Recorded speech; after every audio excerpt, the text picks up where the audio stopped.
हर समय खुद को ठीक रखने की कोशिश करो साहब। जब आप खुद ठीक रहोगे तो सब चीज़ें स्वतः ठीक होती चली जाएगी। नमस्कार, जय हिंद। मैं हूं आपका दोस्त कवि आदि गणेश।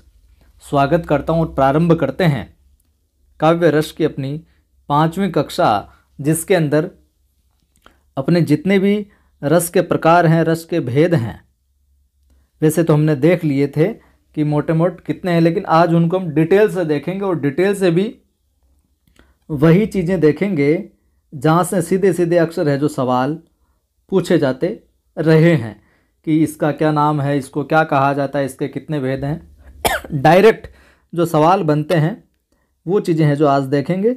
और बाकी अगर किसी रस का उदाहरण देकर उसके अंदर से और कुछ पूछ लिया जाए, वो चीज़ें हम उदाहरणों के माध्यम से आखिर में अलग से एक वीडियो बना देंगे। तो डायरेक्ट यूँ कहें कि अगर रस के 10 सवाल आते हैं तो 10 में से 7 या 8 सवाल तो आज जो हम पढ़ेंगे डायरेक्ट यहीं से पूछ लिए जाते हैं, और जो हमने पहले पढ़ा है वहीं से पूछ लिए जाते हैं। उदाहरण देकर फिर रस के अंदर से कुछ चीज़ें पूछी जाती तो वो 2-3 सवाल आते हैं उस तरह की, उनका हम अलग से वीडियो बनाकर देख लेंगे। ठीक है, चलिए प्रारंभ करते हैं। वीडियो को आप लाइक कर दीजिएगा, शेयर कर दीजिएगा, और पहली बार देख रहे हैं चैनल को सब्सक्राइब कर बेल आइकन क्लिक कर लीजिएगा, क्योंकि आप जितने ज़्यादा लोगों को जोड़ेंगे उतने ही साथियों की मदद हो पाएगी। और टेलीग्राम चैनल का लिंक डिस्क्रिप्शन में मिल जाएगा। कवि आदि गणेश हिंदी है, जिस पर 4000 से ज़्यादा लोग जुड़े हैं, उस टेलीग्राम चैनल को ज्वाइन कर लीजिएगा। देखिए प्रारंभ करते हैं। पहला सवाल यहीं से बन जाता है। जो नोट्स बना रहे हैं वो नोट्स बनाते रहिएगा साथ साथ में, या फिर खोपड़ी में फीड करना चाहते हैं तो आपकी इच्छा है। आचार्य भरत मुनि ने नाटक में 8 ही रस स्वीकार किए थे। तो आचार्य भरत मुनि ने तो रस के कितने रस स्वीकार किए? 8 ही रस है जो स्वीकार किए थे। आगे फिर विद्वानों ने रसों की संख्या को 9 स्वीकार किया फिर, और वात्सल्य और भक्ति को फिर अलग से रस स्वीकार करके आज जो संख्या देखें तो 11 हो गई है। पिछले वीडियो में किस रस का कौन सा स्थायी भाव है वो हमने देख लिया था। तो सबसे पहले देखिए, श्रृंगार, वीर, करुण, हास्य, रौद्र, भयानक, विभत्स, अद्भुत, शांत, वात्सल्य और भक्ति, यह है। आज हम इनका संक्षिप्त परिचय देखेंगे। तो सबसे पहले नोट कीजिए आप श्रृंगार रस। सबसे पहले क्या नोट करना है आपको? श्रृंगार रस है जो नोट करना है। देखिए साथियों, पहला सवाल यहीं से बनता है, किस रस को रसराज कहा जाता है? तो श्रृंगार को रसराज कहा जाता है। श्रृंगार रस को रसराज की संज्ञा है जो दी गई है। ठीक है, श्रृंगार रस आगे लिख लीजिए। रसराज, श्रृंगार को रसराज है जो कहा गया है। अब रसराज कहने के पीछे कारण क्या है? कारण यह है कि इसके भीतर जो है अधिकांश संचारी भाव तथा सभी रस भी संचारी रूप में जो समाविष्ट हो जाते हैं, और भोजराज के विचार से यही एकमात्र रस है।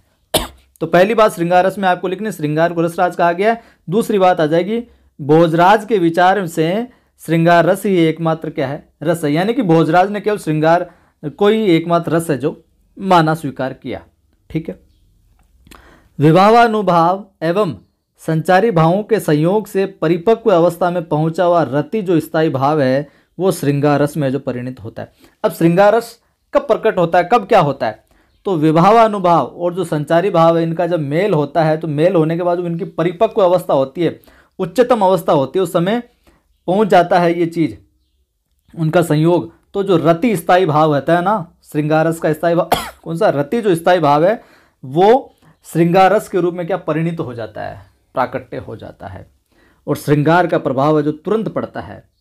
अब श्रृंगार रस में एक बात नोट कीजिएगा, इसमें समस्त संचारी विभाव अनुभाव आ सकते हैं। इसके आलंबन ये लिख लीजिएगा, श्रृंगार रस के आलंबन के रूप में मुख्यतया नायक नायिका। आलंबन पूछ ले, श्रृंगार रस के मुख्य रूप से तो नायक नायिका होते हैं, और उद्दीपन होता है ऋतु, सौंदर्य आदि। और श्रृंगार का ये भी लिखिएगा, श्रृंगार का वर्ण है जो श्याम, और देवता है जो विष्णु माने गए। कई बार पूछ लिया जाता है श्रृंगार रस के देवता कौन है साहब? तो श्रृंगार रस के देवता हैं विष्णु। श्रृंगार रस के देवता कौन हो जाएंगे? श्रृंगार रस के देवता कौन हो जाएंगे साहब? देवता हो जाएंगे विष्णु। और रंग पूछे, वर्ण पूछे, श्रृंगार का वर्ण हो जाएगा श्याम, और देवता हो जाएंगे विष्णु। ये सवाल सीधा सीधा पूछा जाता है। किस रस को रसराज कहा जाता है ये भी पूछा जाता है। भोजराज ने किसको एकमात्र रस माना ये भी पूछा जाता है। ठीक है, तो ये चीज़ें यहाँ से आती है।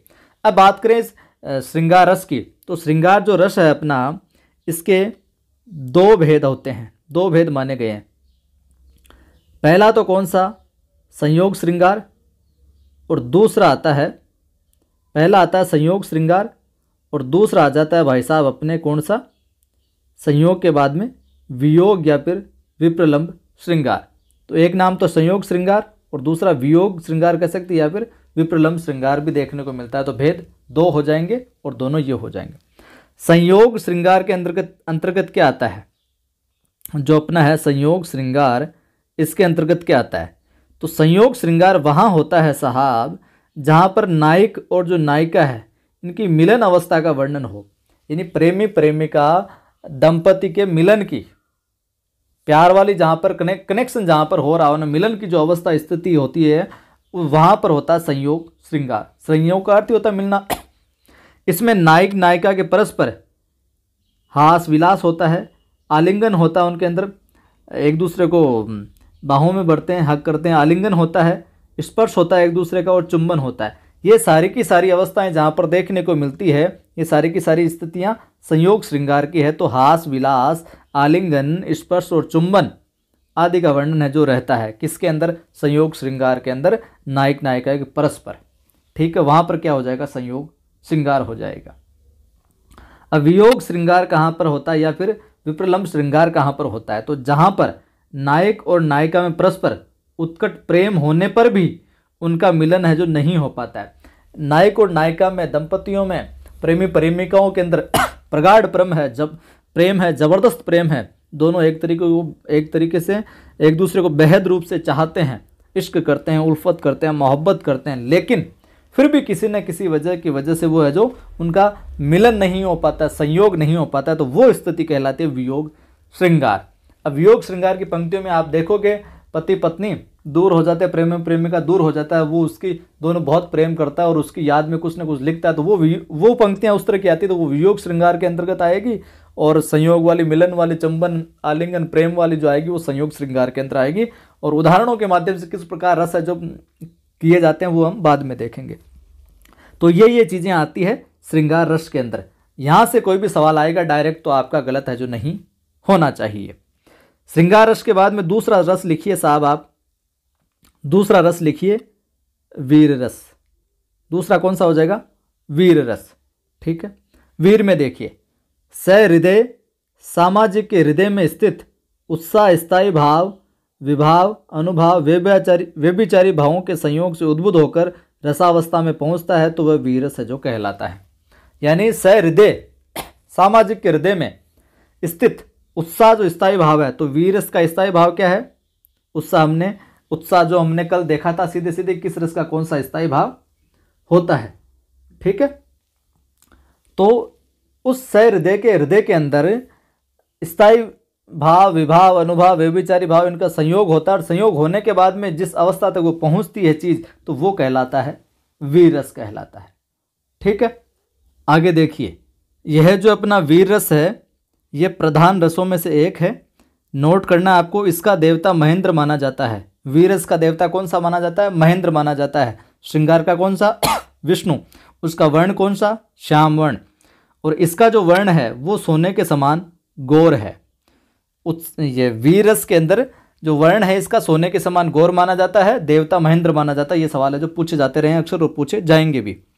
आलंबन पूछ ले वीर रस का मुख्यतया, तो मुख्यतया आलंबन के रूप में शत्रु, आलंबन यानी जिसको देखकर भाव प्रकट हो जाते हैं अपने, आलंबन के रूप में शत्रु, ऐश्वर्य और साहसी कार्य, ये आलंबन होते हैं वीरस के। और उद्दीपन की बात करें, उद्दीपन क्या होते हैं, जो उस भाव को और बढ़ाने का काम करते हैं और भड़काने का काम करते हैं। तो चेष्टाएं, प्रदर्शन, कोई ललकार रहा है कोई, और ये तो हो गई उद्दीपन में। अनुभाव की हम बात करें तो आंखों का लाल होना, भुजाओं का संचालन। संचारी भावों में हम बात करें तो मिटता, जो संचारी भाव वो होते हैं जो क्षणभंगुर होते हैं, मिटते हैं और उत्पन्न होते हैं और मिट जाते हैं। गर्व होता है, उग्रता आती है, धैर्य आता है, असूया, मति। तो गर्व, उग्रता, धैर्य, असूया, मति, ये संचारी भाव हैं वीरस के। गर्व, उग्रता, धैर्य, असूया, मति, ये संचारी भाव किसके हैं, वीरस के। ध्यान में रखना। आगे इंपॉर्टेंट बात आती है, नोट कीजिएगा। इसके चार भेद होते हैं, किसके, वीरस के। तो निम्न में से वीर रस का भेद नहीं है। ये एक बार सवाल पूछा गया और ये सवाल बार बार घूमता फिरता रहता है। तो वीर रस के 4 भेद होते हैं, एक तो युद्ध वीर, एक दानवीर, एक दयावीर और एक धर्मवीर। तो निम्न में से वीर रस का भेद नहीं है। तो युद्ध वीर, दानवीर, दयावीर दे दिया और एक कोई और दे दिया, एक और कुछ भी दे दिया, कर्मवीर दे दिया मान लो, तो कर्मवीर नहीं होगा यहाँ पर। युद्धवीर, दानवीर, दयावीर और धर्मवीर, ये 4 भेद हैं अपने किसके, वीर रस के। ध्यान में रखना साहब, यहाँ से डायरेक्ट ये सवाल पूछ लिया जाता है। संचारी भाव कौन से वीर रस के, ये पूछ लिया जाता है। और इसका आलम्बन के रूप में शत्रु होता है कि नहीं होता है सूर्य, ये पूछ लिया जाता है। देवता पूछ लिया जाता है और इसका वर्ण है जो पूछ लिया जाता है। इतने सवाल है तो डायरेक्ट है जो पूछे जाते हैं। तो ये हो गया अपना क्या, वीर रस। इसके बाद में देखिए साहब करुण रस। करुण रस को देखिए तो संबद्ध, विभावानुभाव और व्यभिचारी भावों के संयोग से जो सहृदय सामाजिकों के हृदय में वासना रूप से स्थित जो शोक स्थायी भाव जो परिपक्व अवस्था में पहुंच जाता है, तो वहां पर क्या करुण रस की जो परिणति होती है साहब।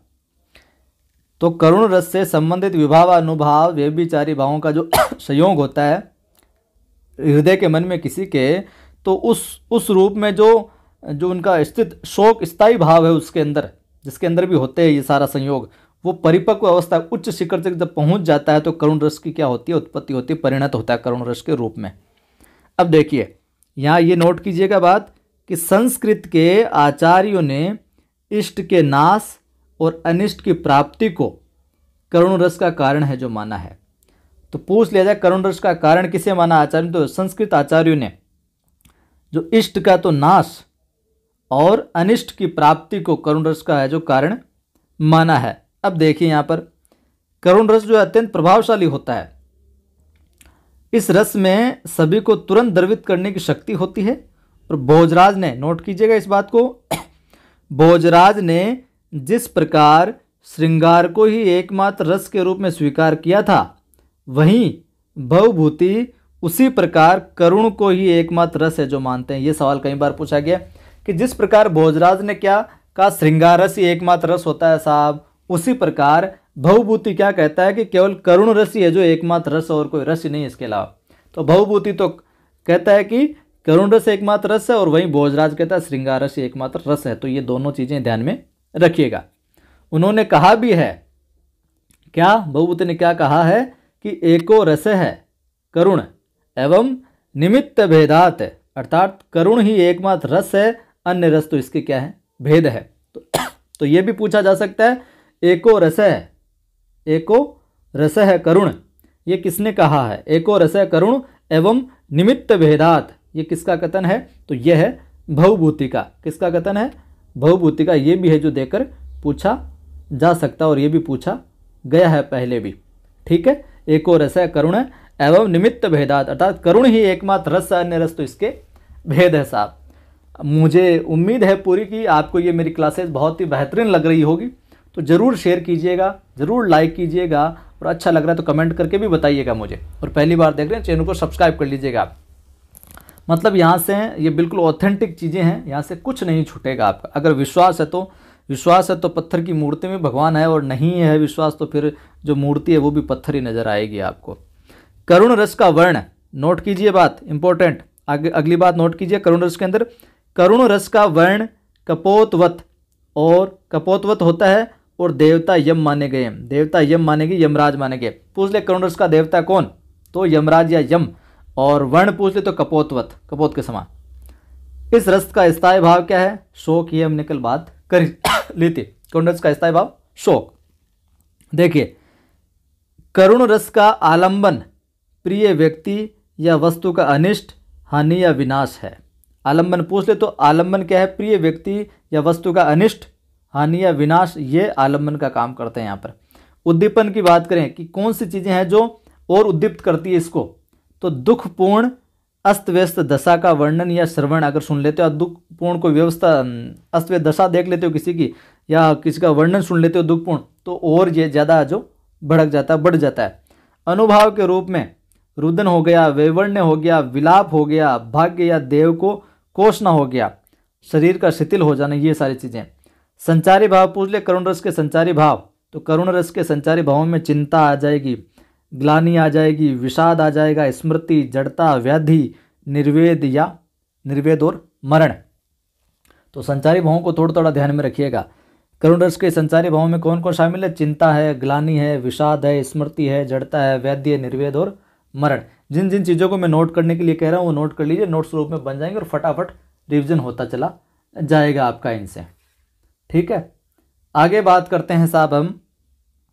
अब एक रस और देख लेते हैं, हास्य रस। आज की इस क्लास में एक रस और देख लेते हैं, हास्य रस, बाकी के अगले में देखेंगे। हास्य रस में देखिए साहब, साधारण सी कोई अनोखी विचित्र वस्तु या व्यक्ति को देखकर किसी की जो विचित्र वेशभूषा है उसके कारण, विचित्र चेष्टाएं देखने के कारण या विचित्र बातों से हास्य रस की जो उत्पत्ति होती है। नोट क्या करना है यहाँ पर, ये हास्य रस का वर्ण जो होता है वो श्वेत होता है और देवता प्रथम माने जाते हैं। देवता प्रथम माने जाते हैं यानी शंकर के गण। हास्य रस का वर्ण क्या हो जाएगा? श्वेत हो जाएगा। ध्यान रखना, पूछा जाता रहा है। और देवता की पूछे तो प्रथम यानी शंकर के गण है जो माने जाते हैं। इसका स्थायी भाव है हास, ये आपको पता ही है। हास्य रस का स्थायी भाव हास। आगे नोट कीजिए, इसका आलंबन यानी कि हास्य रस का आलंबन विकृत रूप देख लिया तो आपके अंदर ये भाव पैदा हो गया देखते ही। किसी का आकार देख लिया, किसी की विकृत वेशभूषा देख ली, अचरज भरी बेढंगी सी, विचित्र अनर्गल वचन सुन लिए तो विलक्षण चेष्टाएं, ये आदि क्या होते हैं? इसके आलंबन होते हैं हास्य रस के। विकृत रूप, आकार, वेशभूषा, विचित्र अनर्गल वचन, विलक्षण चेष्टाएं।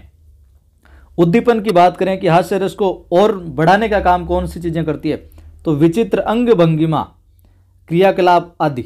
ठीक है, अनुभवों की हम बात करें फिर क्या होता है आगे? आंखों और मुख का विकसित होना, खिलखिलाना आदि चीजें। ठीक है, संचारी भाव, हास्य रस के संचारी भावों में बात आए तो चपलता, हर्ष और गर्व है। हास्य रस के संचारी भाव में कौन कौन सी चीजें आती है? जब हास्य रस उत्पन्न होता है तो खुशी भी होती है, गर्व भी महसूस होता है, चपलता भी, थोड़ी चंचलता भी देखने को मिलती है। चपलता, हर्ष और गर्व संचारी भावों के अंतर्गत आते हैं हास्य रस में। और वर्ण पूछ ले तो श्वेत होगा, देवता पूछ ले तो प्रथम माने जाएंगे यानी शंकर के गण। स्थायी भाव हो जाएगा हास, आलंबन, विकृत रूप, विकृत आकार, वेशभूषा देख ली वो।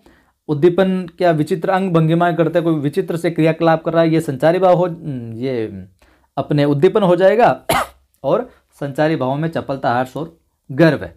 उम्मीद करता हूँ आज का ये सेशन आपको अच्छा लगा होगा और आपको यकीनन ऐसा विश्वास आया होगा कि यार यहाँ से सीधे सीधे सवाल है जो पूछे जाते रहे और पूछे जाएंगे भी।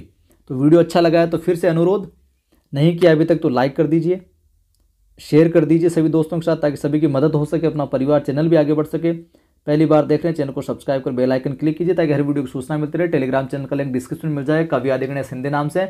और मोटिवेशनल वीडियो देखना चाहते हैं आप पढ़ाई से संबंधित, केवल पढ़ाई से संबंधित, विशेष तौर से और जीवन से संबंधित, तो मेरा दूसरा चैनल है आदि की आवाज़ नाम से, दूसरा यूट्यूब चैनल है एक आदि की आवाज़ नाम से। उस यूट्यूब चैनल को भी जाकर सब्सक्राइब कीजिए और वीडियो देखिए। आप पढ़ाई से संबंधित आपकी कोई भी समस्या है तो आप कमेंट बॉक्स में कर सकते हैं, मैं प्रयास करूंगा उसके निस्तारण और उसके समाधान के लिए भी वीडियो बनाने का। और 3 बजे वाली क्लास नहीं देखी आपने तो ज़रूर देखिएगा। आज हमने अमरकांत साहब का जो अध्याय है दोपहर का भोजन वो पढ़ाया था।